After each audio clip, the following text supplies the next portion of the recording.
రాత్రంతా పడుకొని ఉదయాన్నే లేచినప్పుడు నోటి నుంచి ఎంతో కొంత దుర్వాసన రావడం మామూలే. బ్రష్ చేసుకున్న తర్వాత ఎలాంటి ఇబ్బంది ఉండదు. కానీ మనలో కొంతమందికి నోటి నుంచి ఎప్పుడూ వాసన వస్తూనే ఉంటుంది. ఉదయం సాయంత్రం 2 పూటలా బ్రష్ చేస్తున్నా, కెల్లి, మింట్ వంటి సుగంధ ద్రవ్యాలు నములుతున్నా నోటి దుర్వాసన వదలకుండా వేధిస్తూనే ఉంటుంది.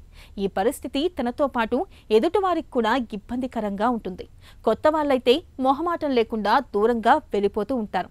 తీవ్రమైన ఆత్మ న్యూనతను తెచ్చిపెట్టే నోటి దుర్వాసనను వదిలించుకునే మార్గాల గురించి ఇప్పుడు తెలుసుకుందాం.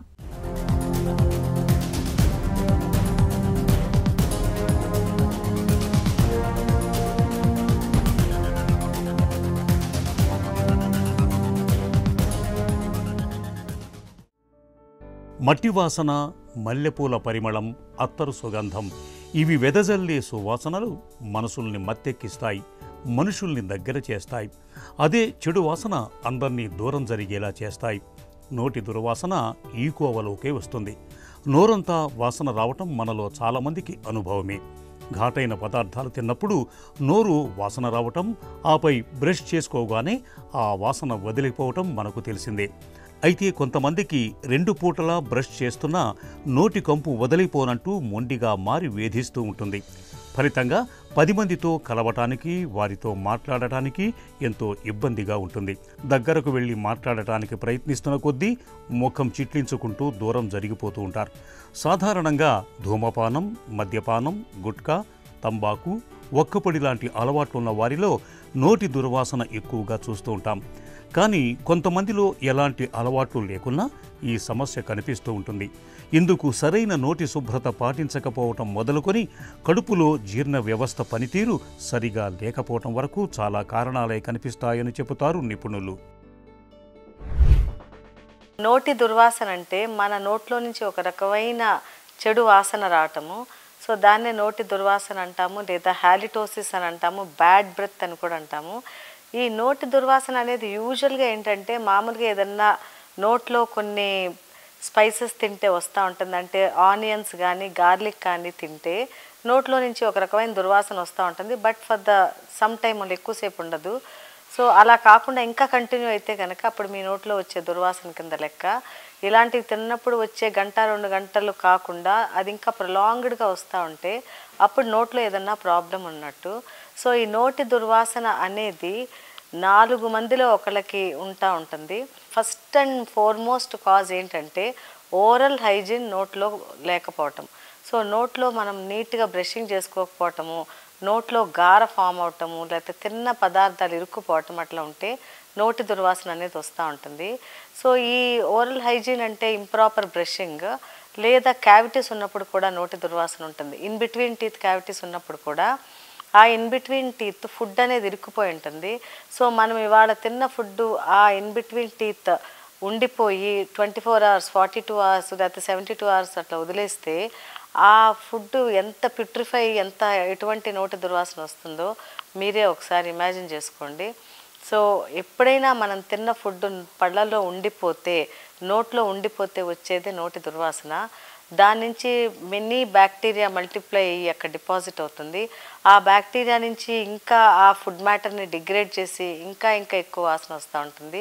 సో అది క్యావిటీస్ వల్ల కానీ, లేదా ప్రాపర్గా క్లీన్ చేసుకోకపోతే క్యాలిక్యులస్ వల్ల కానీ, ప్లాక్ వల్ల కానీ కూడా నోటి దుర్వాసన వస్తుంటుంది. నోటి దుర్వాసనకు ప్రధాన కారణం సరైన నోటి శుభ్రత పాటించకపోవటమే.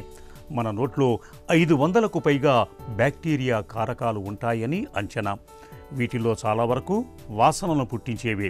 ఇలాంటి పరిస్థితుల్లో నోటిని సరిగా శుభ్రం చేసుకోనట్టయితే వాసనను పుట్టించే బ్యాక్టీరియా తామర తంపరగా వృద్ధి చెందుతుంది. మనం తిన్న ఆహార పదార్థాల ముక్కలు పళ్ల మధ్య, నాలుక, చిగుళ్ల మీద చిక్కుకున్నప్పుడు బ్యాక్టీరియా పోగుపడి అది క్రమంగా పొరలా ఏర్పడుతుంది. ఈ బ్యాక్టీరియా లాలాజలంలోని గ్లూకోజ్, పెప్టైడ్లు, ప్రోటీన్ల వంటి కర్బన పదార్థాలను క్షీణింపజేసే క్రమంలో వాసన పుట్టించే రసాయనాలు ఉత్పత్తి అవుతాయి. ఇవి శ్వాసలో కలిసి దుర్వాసన కలిగిస్తాయి. చిగుళ్ల వాపు, పిప్పిపళ్ళు, జ్ఞానదంతాలు, బ్రేసెస్ వంటి పరికరాలు, కట్టుడు పళ్ళ మూలంగా కూడా నోరంతా చెడు వాసన వచ్చే అవకాశం ఉంటుంది. ముక్కు చుట్టుపక్కల ఉండే గాలి గదులు, గొంతు, ఊపిరితిత్తులు, అన్నవాహిక జీర్ణాశయంలో తలెత్తే సమస్యలు దుర్వాసనకు దారితీయచ్చు.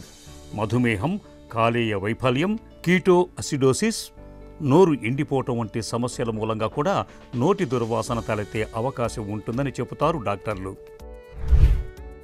నోటి దుర్వాసన ట్రీట్మెంట్ అంటే దుర్వాసనకి ట్రీట్మెంట్ అనేది ఫస్ట్ లోపల ఉన్న ప్రాబ్లం ఏంటో కనుక్కోవటం. అది జస్ట్ మన నోట్లో కనపడే క్యాలిక్యులస్ కానీ లేదా హైజీన్ మెయింటైన్ చేయకపోవటం వల్ల కానీ లేదా క్యావిటీస్ వల్ల కానీ దుర్వాసన ఉంటే దంతవైద్యుడు ఇమీడియట్గా డయాగ్నోస్ చేసి ఏమన్నా పళ్ళల్లో క్యావిటీస్ ఉంటే ఫిల్లింగ్స్ చేస్తారు. ఇన్ బిట్వీన్ టీత్ క్యావిటీస్ ఉంటే వాటిని ఫిల్ చేసి ఫుడ్ డిపాజిషన్ అక్కడ లేకుండా చూస్తారు. తర్వాత క్యాలిక్యులస్ గార్ అనేది ఉంటే కనుక కంప్లీట్గా క్లీన్ చేసి తర్వాత చిగుళ్ళ కింద గారున్నా కూడా మొత్తం క్లీన్ చేస్తాము. సో ఇట్లా కంప్లీట్ ఓరల్ హైజీన్ అంతా చేసి కంప్లీట్ ఓరల్ ప్రొఫిలాక్సిస్ చేసినా కూడా నోటి దుర్వాసన వస్తే అప్పుడు ఇంకా మిగతా టెస్టులన్నీ చేస్తాము. అంటే వాడికి డయాబెటీస్ ఉందా, లేకపోతే ఏమన్నా బీపీ మెడికేషన్స్ తీసుకుంటున్నారా, లేకపోతే ఏమన్నా ఈ జీఈఆర్డీలు ఉన్నాయా, టాన్సిలైటిస్ ప్రాబ్లం ఉందా, లంగ్ ఇన్ఫెక్షన్స్ ఉన్నాయి, ఇవన్నీ చూసుకుని ఒకవేళ ఏమన్నా కనుక మనకు తెలిస్తే అప్పుడు ప్రాపర్గా ఫిజిషియన్ని కన్సల్ట్ చేసి వాళ్ళతో ట్రీట్మెంట్ ఇప్పించి తర్వాత ఓరల్ హైజీన్ అది దంతవైద్యులు మెయింటైన్ చేస్తుంటారు. సో ఫస్ట్ అనేది ప్రాపర్ డయాగ్నోసిస్ ఇంపార్టెంట్. చాలామంది పేషెంట్స్ ఏం చేస్తారంటే దుర్వాసన ఉన్నప్పుడు మౌత్ వాష్లు అనేది వాడుతూ ఉంటారు. సో వాళ్ళు వాడే మౌత్ వాష్లు ఆల్కహాల్ కంటెంట్ ఎక్కువ ఉండి వాళ్ళ దుర్వాసన ఇంకా పెరుగుతూ ఉంటుంది. చిగుళ్ళన్నీ వాచి గమ్స్ అన్నీ కూడా ఇబ్బందిగా ఉంటాయి. మ్యూకోజా అంతా కూడా ఇరోడ్ అయిపోతూ ఉంటుంది. సో నోటి దుర్వాసన ఫస్ట్ ట్రీట్మెంట్ తీసుకోవాలి, తర్వాత మీరు అట్లాంటి మౌత్ వాష్లు అనేది వాడాలి. నోటి దుర్వాసనకు కారణాన్ని గుర్తిస్తే చికిత్స తేలికవుతుంది. చాలా వరకు దీని మూలం నోట్లోనే ఉంటుంది. కాబట్టి నోటిని శుభ్రంగా ఉంచుకోవటం చాలా కీలకం. రోజు ఉదయం నిద్రలేచాక రాత్రి పడుకోబోయే ముందు బ్రష్తో పళ్ళని తోముకోవాలి. ప్రతి 2-3 నెలలకోసారి బ్రష్ను మార్చాలి. సన్నటి దారంతో దంతాల మధ్య శుభ్రం చేసుకోవటం మేలు. తరచూ డాక్టర్ను సంప్రదించి పళ్లను చిగుళ్లను శుభ్రం చేయించుకోవాలి. కట్టుడు పళ్ళు, బ్రిడ్జులు, మౌత్ గార్డ్ అమర్చుకునేవారు రోజూ వాటిని శుభ్రం చేసుకోవాలి. మద్యం, పొగాకు నోరు ఎండిపోయేలా చేస్తాయి. కాబట్టి వీటిని మానేయాలి. ఒకవేళ దీర్ఘకాలంగా నోరు ఎండిపోతూ ఉంటే లాలాజలాన్ని ఉత్పత్తి చేసే మందుల్ని డాక్టర్ సలహా మేరకు వాడుకోవాలి. నోరు ఎండిపోవటం, చిగుళ్ల వాపు వంటి సమస్యలుంటే తగు చికిత్స తీసుకోవాలి. మధుమేహులు గ్లూకోజును నియంత్రణలో ఉంచుకోవాలి.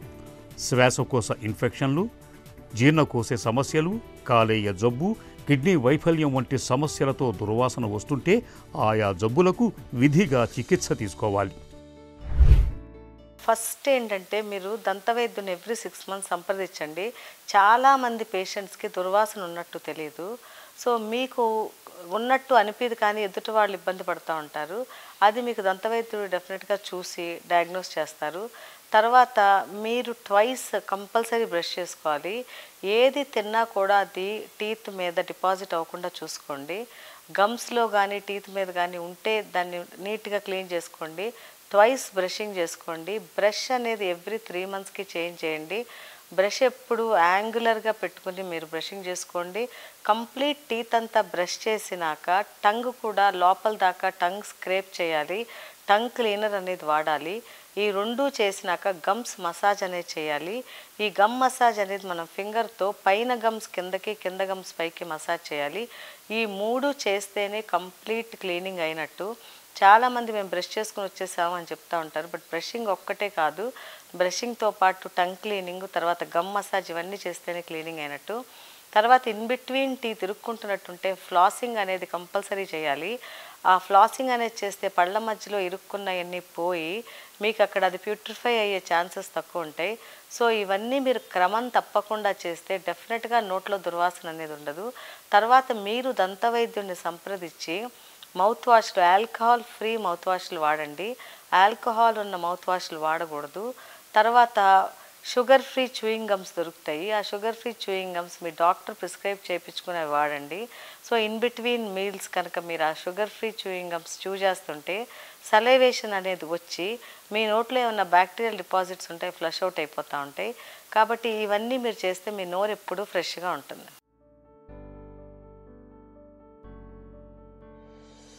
నోటి దుర్వాసనతో బాధపడుతున్నప్పుడు కొన్ని జాగ్రత్తలు తీసుకుంటే మంచి ఫలితం ఉంటుంది. పెరుగులో ప్రోబయోటిక్స్ అధికంగా ఉంటాయి.